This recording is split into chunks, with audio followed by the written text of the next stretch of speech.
First, I'd like to thank the organizers, the sponsors, promoters, and everyone attending TEDx 2011. By being here today, you're making a change. I'd also like to thank my fellow presenters, Anna, Sho, and some of the people heard today for your inspiration and your generosity of spirit. Today, we live in a whole new world. The through line for this event is creating the future. I'd like to add just one addendum, creating the future now. I think it's an amazing time that we're living in right now, Occupy New York, and new scientific discoveries being made every day that challenges theories that we've had in the past. And what I take from this, being an urban farmer, is that it's a whole new world, and all things that we thought in the past are up to question. And one of the things that often happens when I'm speaking, people will come up to me after the event, and it's the same good question asked a different way and phrased differently every time. What can I do to save or heal the planet? Someone will ask me, what can I do to reduce my company's carbon footprint? Another person, usually a kid, would ask, how can I get my parents to separate their trash? And then I'll have a parent say, how can I get my grown kid out of my house? As I said, all good questions, all good intentions. But when they come to me with this, my first response is, I'm not an expert. I don't believe people that are selling themselves are setting themselves up for experts, because there's so much we don't know, and there's so much we're discovering each and every day. So I look at zero waste in urban farming as a clean slate, something that we are developing. We're writing the book right now and every day. I've often described my experience of growing up as dirt poor.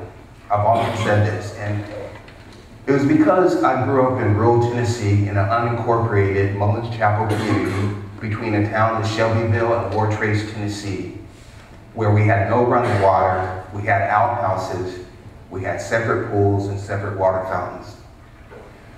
But it was rich in a sense in that somehow my grandfather was able to find 5 acres that he was able to own in rural Tennessee, and we lived all together on these 5 acres. My Aunt Ruth had a cattle farm and cows on the northeast section, about a mile up the road. Beside her was my Uncle Gardner, who was a mason and a home builder. My Aunt Eleanor lived beside him, and we lived a mile down the road where my father was a mechanic and had a machine shop. So we were very self-reliant. We were not dirt poor. We had a river that ran through our property, the Duck River. And I remember spending days with my grandmother, who would go out there daily to fish its muddy banks. And after cleaning the fish, she would take the unused parts and she would bring them to our home, where me and my brothers and sisters would grind it into a meal that we would add to our vegetable garden. When I went away to college, I was embarrassed about this background. It seemed crude and backward. But as time passed, I recognized the treasure that was handed down and the wisdom and knowledge of my ancestors. One of the things I loved the most was the stories my grandmother would tell me while we were fishing along the banks. She talked about remembering sleeping at Mass's bedside. My grandfather was born in 1888 as a free man. She was a slave. And she would talk about things that were handed down to her from her ancestors. And one of her favorite stories about was Mommy Water. Mommy Water is an African deity known in 20 different languages in West Africa as well as South America. And it is not a god that we pray to or a god in any sense. It was really an analogy about how we should focus on and treat the earth. And my grandmother shared this with me, and water became my teacher. I appreciate the accomplishments of Martin Luther King, people like Bobby Kennedy, and those who have fought for civil rights. But my teacher has always been and always will be water. And that has become part of my life, is paying attention to nature and learning from it. There's so much going on these days in the world. One of the principles of permaculture, which also is earth care, fair share, and people care. This was altered by Molson in the early 70s, And we use this principles in our organization. And when I read this book in the 1980s, I realized that it was some of the same principles that my grandfather, my grandmother were sharing with me about observing the earth and not seeing the earth as something that you own or something that you can control, but more seeing it as a mirror reflection of what we were doing to the earth and what we were doing in our own lives and learning from it. Some of the principles that you see is observe and interact. That's one of the key principles of permaculture. It was also one of the key principles of growing up in that rural background that I was so ashamed of. After moving away and going to college, I was recruited by a Fortune 500 company. I went to work in the food products division of this company and was part of the team that introduced the Fortune magazine's 1984 Product of the Year. But there was something very unsettling about what we were doing, and I brought it up to my company. I was noticing a trend back in 1984 where people were wanting to know more and more about what ingredients were going into their products. They wanted fresher ingredients, while we as an organization, as a company, were only focused on three things: shelf life, shelf space, and also how much product we could push.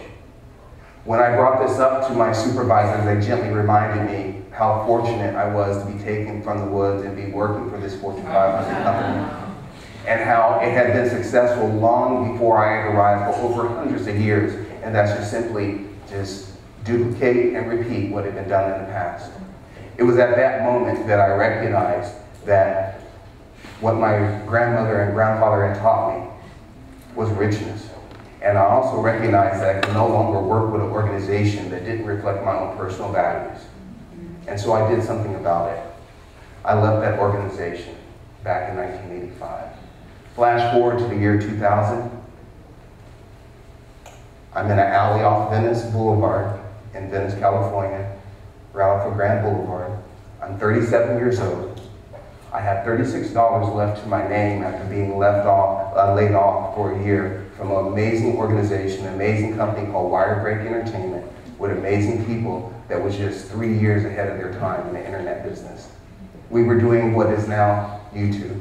We were doing viral videos, but there wasn't the capacity, there wasn't the pipeline to accept it. And so there I was in this alley, not really understanding what had happened or knowing who I was anymore. There was also an El Nino that year, and floods and water decimated my living space at the time.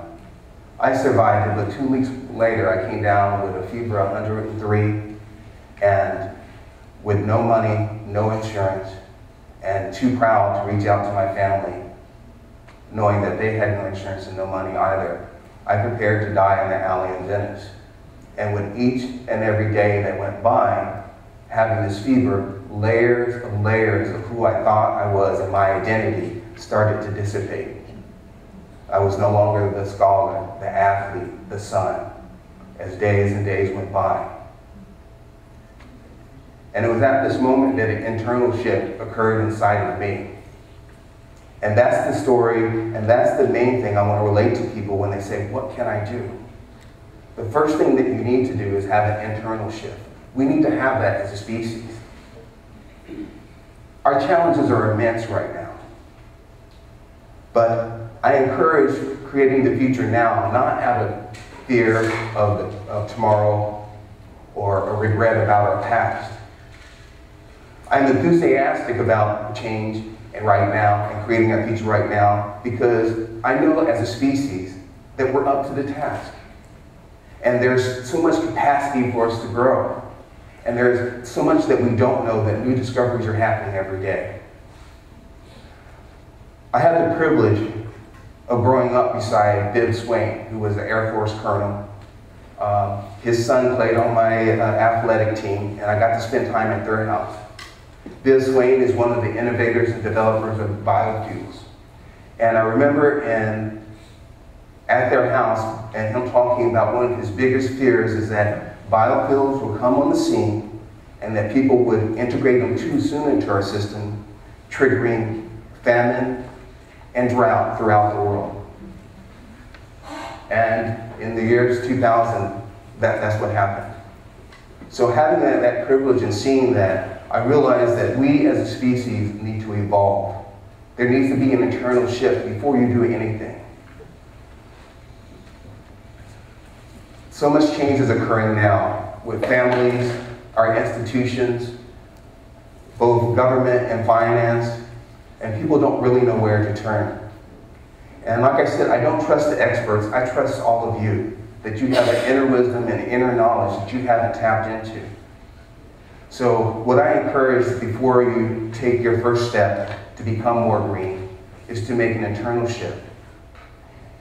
Here's a project that I took on called On Spring. It was a pilot project that I did with the state of California. How I came to have this experience was purely through service. I was servicing the group of citizens that were coming to hear about the master plan for this park, which is the Los Angeles Historic State Park in downtown. It was a master plan for 2012, and this was in the year 2006. They had a Hargreaves architecture out of San Francisco. They had master plans and beautiful bridges that they were going to make in the park. And then the economic situation collapsed, and all that went away. So here I was, a lone person, a pioneer, not many years escaped from being in an alley in Venice, and here I was charged with doing this project.